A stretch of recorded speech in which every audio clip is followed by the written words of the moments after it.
I rushed to judgment.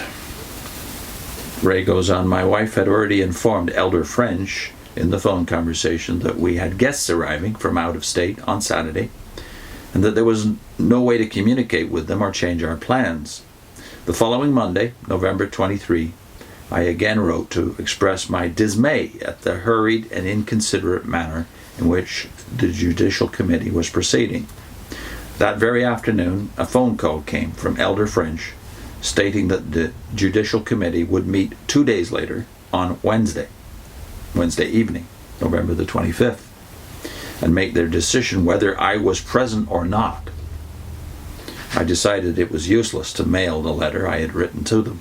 They seemed to be in an enormous hurry, a rush to judgment. I do not personally think that this was of their own initiative. As the chairman of the committee later acknowledged, they were in communication with the Society's representative, Circuit Overseer Wesley Benner. Many of their expressions and attitudes reflected remarkably those made by him in my home. He, in turn, was almost certainly in touch with the service department of the Brooklyn headquarters, and that department was, beyond any doubt, in communication with the governing body. This is not unusual. It is the usual way in which things work.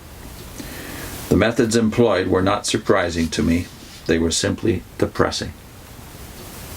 When Wednesday, November 25th came, I decided that, rather than be tried in absentia, I would go to their meeting, which Elder French said would be held Wednesday evening. That afternoon, I called the home of one of the committee members to ascertain the exact time. The man's wife said he was already at the Kingdom Hall. I phoned the hall and found that they were going to have the meeting in the afternoon. To them, the evening apparently meant any time after 3 p.m. I told them that I had not understood that no specific time had been given me, and asked if they could postpone their meeting till after 6 p.m. They agreed. Tom Gregerson had said that he wanted to accompany me, and I now phoned him.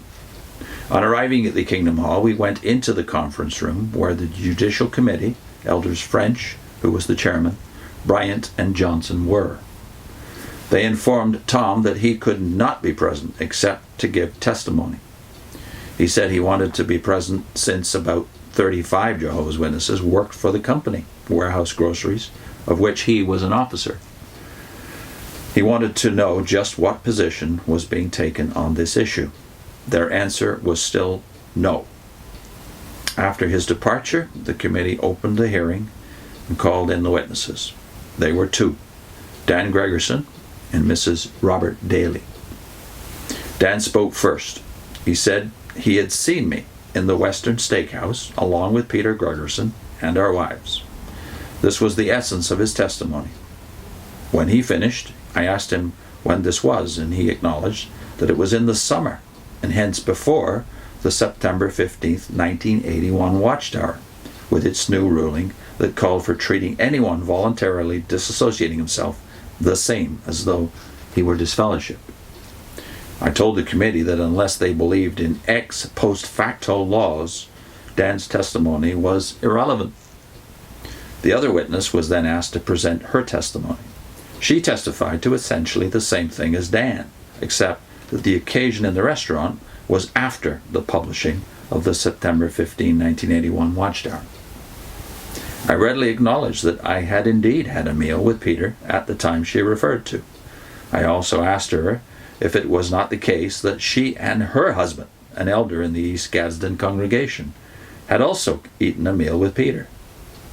Peter had gone to Morrison's cafeteria one day and found himself in line right behind Elder Daly and his wife. Since, previous to his present marriage, Daly had been Peter's stepfather, having married Peter's mother after his father's death, Peter now nudged Daly, and Daly turned, began talking with Peter, and asked Peter to sit with them. And the three conversed throughout the meal. This, too, was after the September 15, 1981 Watchtower appearance. The witness became quite excited at this and said that while that was true, afterwards she had told some of the sisters that she knew it was not right and would never do it again. Later, after the hearing, I mentioned this to Peter, and he said, "But they ate with me twice." Another day I went into Morrison's and they were already seated, and when they saw me, they waved to me to come sit with them. The witness said nothing of this second occasion, which was unknown to me, that is Ray, at the time of the hearing. That was the absolute sum and substance of the evidence against me. The two witnesses left. In the next segment, Ray is disfellowshipped.